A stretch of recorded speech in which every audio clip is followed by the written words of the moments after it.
తెలంగాణ దశాబ్ది ముగింపు ఉత్సవాలను పండుగలను నిర్వహించేందుకు బీఆర్ఎస్ సర్వసన్నద్ధమవుతోంది. బీఆర్ఎస్ ఆధ్వర్యంలో నేటి నుంచి 3 రోజుల పాటు ఘనంగా వేడుకలు నిర్వహిస్తామని వర్కింగ్ ప్రెసిడెంట్ కేటీఆర్ తెలిపారు.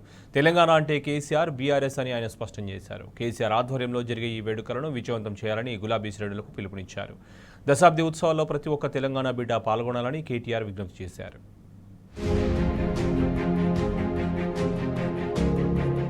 తెలంగాణ ఆవిర్భావ సంబరం అంటే యావత్ రాష్ట్రానికి పండుగ రోజు. అలాంటిది దశాబ్ది సంబరం అంటే యావత్ తెలంగాణ ప్రజల గుండెల్లో చిరస్థాయిగా నిలిచిపోయే రోజు. ఈ నేపథ్యంలో తెలంగాణ ఆవిర్భావ దినోత్సవ ఉత్సవాలను ఘనంగా నిర్వహించేందుకు బీఆర్ఎస్ కార్యాచరణ ప్రణాళికతో ముందుకెళ్తోంది.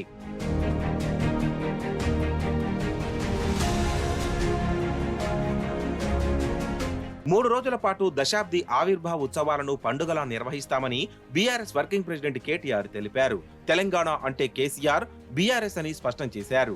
కేసీఆర్ ఆధ్వర్యంలో 3 రోజుల పాటు జరిగే సంబరాలను విజయవంతం చేయాలని గులాబీ శ్రేణులకు ఆయన పిలుపునిచ్చారు. బీఆర్ఎస్ పిలుపునిచ్చిన కార్యక్రమాలను ఎక్కడికక్కడ ఘనంగా నిర్వహించాలని సూచించారు. బీఆర్ఎస్ ఆధ్వర్యంలో జరిగే దశాబ్ది ఉత్సవాల్లో ప్రతి ఒక్క తెలంగాణ బిడ్డ పాల్గొనాలని కేటీఆర్ విజ్ఞప్తి చేశారు.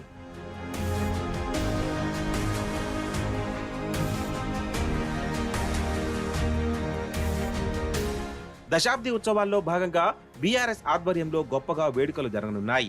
సంబురాల్లో భాగంగా సాయంత్రం 5 గంటలకు గన్ పార్క్ లోని అమరవీరుల స్తూపం నుంచి ట్యాంక్ బండ్ వద్ద ఉన్న అమరజ్యోతి వరకు క్యాండిల్ ర్యాలీ ఉంటుంది. అమరవీరులకు నివాళిగా ఈ కొవ్వొత్తుల ర్యాలీని నిర్వహించనున్నారు.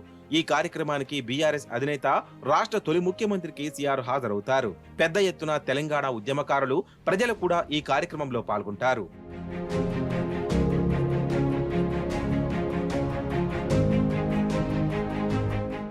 జూన్ 2న బీఆర్ఎస్ కేంద్ర కార్యాలయం తెలంగాణ భవన్ లో ఆవిర్భావ దినోత్సవ సంబరాలు అంబరానంటనున్నాయి. ఉదయం 9:30 గంటలకు జాతీయ జెండాతో పాటు పార్టీ జెండాను బీఆర్ఎస్ అధినేత కేసీఆర్ ఆవిష్కరిస్తారు.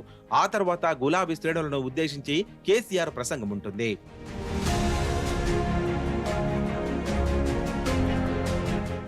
జూన్ 3న జిల్లాల్లో పార్టీ జిల్లా అధ్యక్షుల ఆధ్వర్యంలో సమావేశాలు, పార్టీ జెండా ఆవిష్కరణ ఉంటాయి.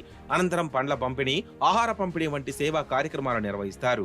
ఈ నేపథ్యంలో బీఆర్ఎస్ ప్రకటించిన ఈ దశాబ్ది వేడుకల కార్యక్రమాలను విజయవంతం అయ్యేలా చూడాలని గులాబీ శ్రేణులకు కేటీఆర్ సూచించారు. తెలంగాణ బిడ్డలంతా పాల్గొని ఈ దశాబ్ది ఉత్సవాలను విజయవంతం చేయాలని కేటీఆర్ విజ్ఞప్తి చేశారు.